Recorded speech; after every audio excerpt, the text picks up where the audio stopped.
heartbreaking and generally unbearable. Much of what we're told is simply not true. I hope I'll get to work in Russia. What I'd like to happen first is for this war to be over.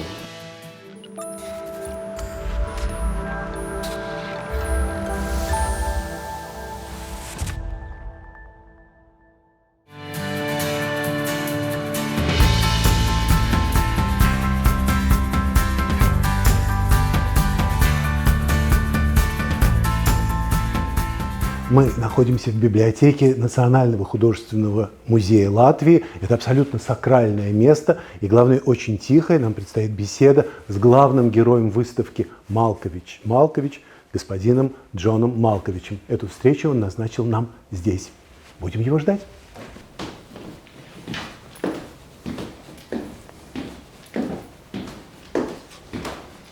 I'm 69, I'll be 70 in a few months. And my entire life, I've gotten to do work that I love doing. Right now, I can't do anything because I'm on strike, so I can't do any film, Russian or otherwise. I'm not much for blackballing artists. I think it's a bad idea.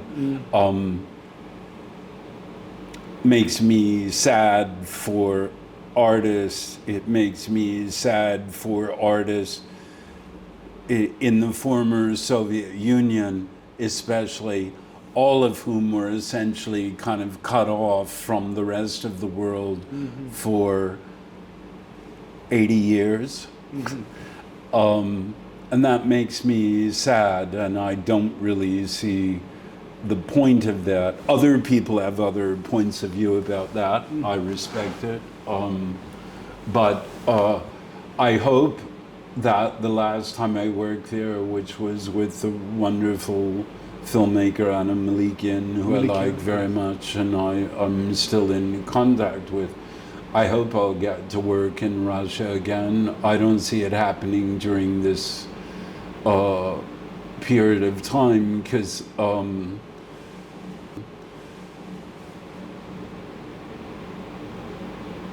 what I'd like to happen first is for this war to be over. As Boba Dilana said in God on Our Side, we learned to hate the Russians all through my whole life. If another war comes, it's them we must fight. To hate them and fear them, to run and to hide. And we don't count the dead when God's on our side. My feeling about war in general is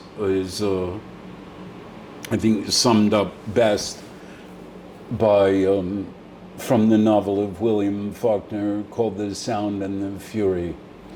And the character says in The Sound and the Fury, no battle is ever won, it is not even fought. The field only reveals to man his own folly and despair, and victory is an illusion of philosophers and fools.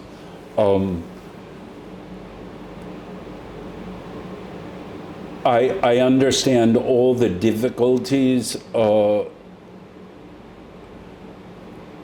in the breakup of the former Soviet Union and all of the resultant mistrust and negative feelings and indeed negative history with the Soviet Union in places like Latvia, Lithuania, Poland, and on and on and on. And Americans forget they arouse very similar feelings across the world quite often, which Americans do forget. It's a kind of genius of Americans for forgetting, but not everybody forgets either. So what I would say is I wish serious people would negotiate this to be over. But that doesn't seem to be a strategy of any side. And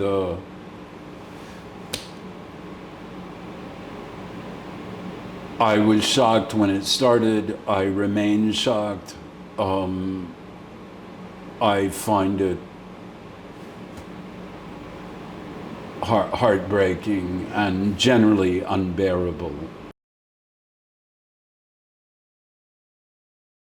Of course. Yes. Not only Yes, sir. responsible, but some I supported, which were probably incredibly destructive and stupid. And I think people are collectively responsible for who governs them if elections are free and fair. And I don't know if they are, to be perfectly honest. I don't know that they are free nor fair. I don't know that the quality of information we get from our media in the world is of remotely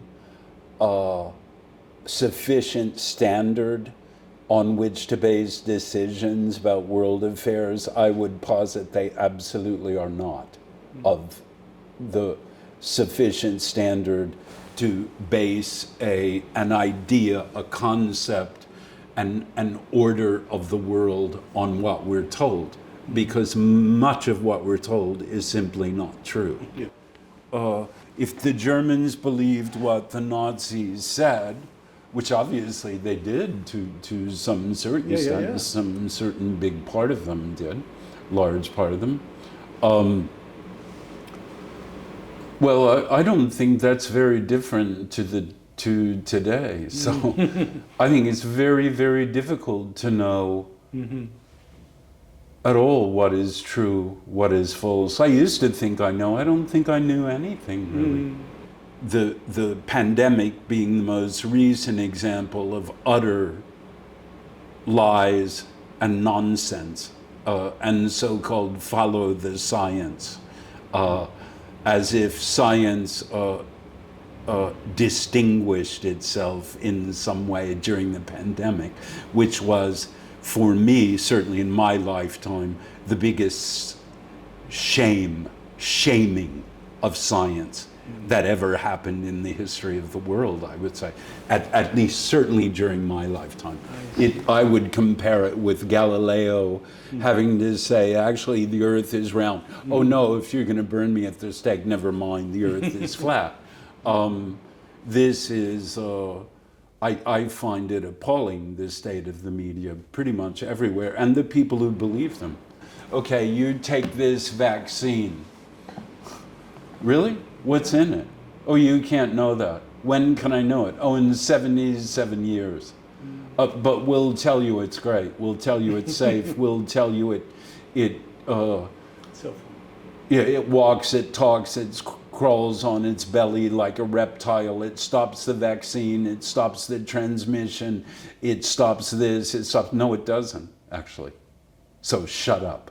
Shut up. Go away. Be quiet. And they can't. They'll do it again and again and again. And they're constantly telling you how you should feel, what you should think, what you should do, how you should vote, what to believe. And I don't do it because I don't appreciate it.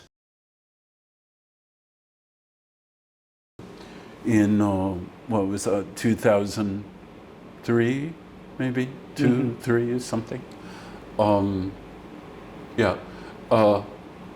And a person there who's a kind of fixer asked me, what do I want to see in Moscow? And I wanted to go to this Socialist Achievement Park, which has now been redone for some years now, which then had fallen on kind of terrible times and was very, very depressing. And I wanted to visit the KGB museum at Lubyanka, and they said, yeah, sure, come in, great.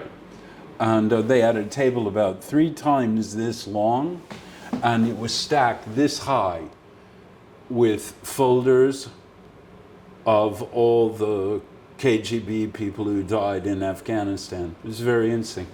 And in the end, were they wrong? That's exactly what happened when we went there. You really, yeah, all the same. And no difference.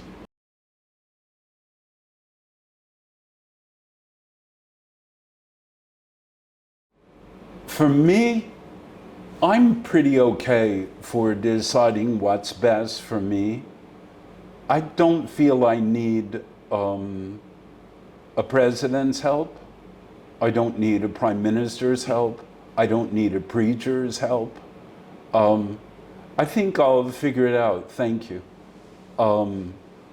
I think to take control, to take possession, to take responsibility for your life is very important. But when people can go around mandating, you want to vote for Joe Blow, go ahead. If you think you love Saddam, go ahead. You love Obama, go ahead. You think they're all night and day and different, you think they're all great people, okay. Why not? There was someone who was a politician that I was very, very fond of and had great, you ask about admiration. That was Václav Havel, and that's it. But of course, he wasn't a politician. He was a playwright. Poet and writer, yes, Yeah. and playwright, yes.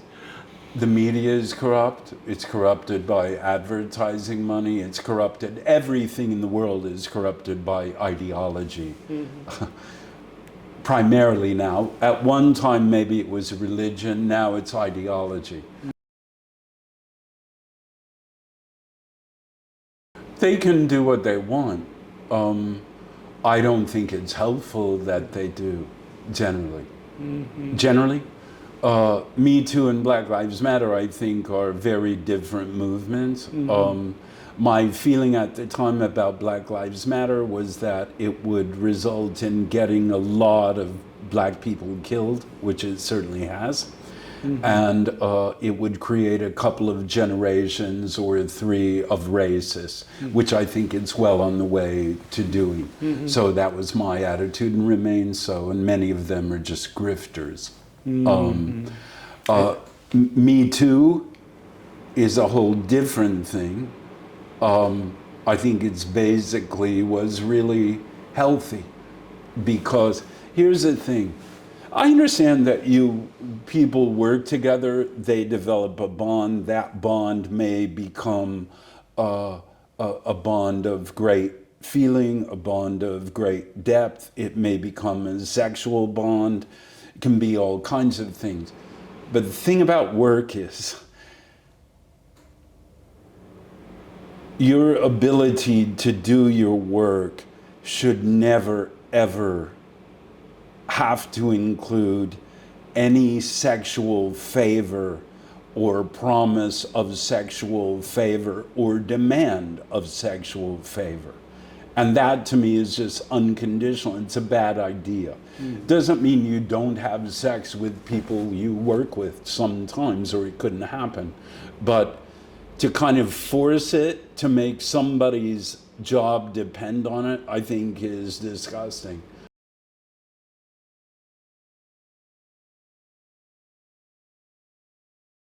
And his last words, I think, are very telling. Mama, it hurts. I think we're born, it hurts, we die, it hurts, and a lot of times it hurts when we're living. Such is life. If you're lucky like me, I mean staggeringly, astoundingly lucky, you don't feel that as much as people who are not so lucky feel it. Nice. But it's part of life.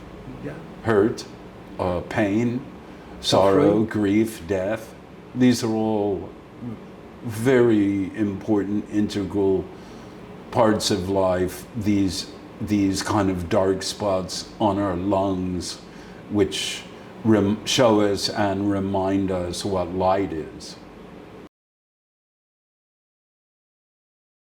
I still like to work, like to spend time with my family, my children, my granddaughter, my friends. don't have millions left, but because they're dropping like flies at present. But work and family and friends, really.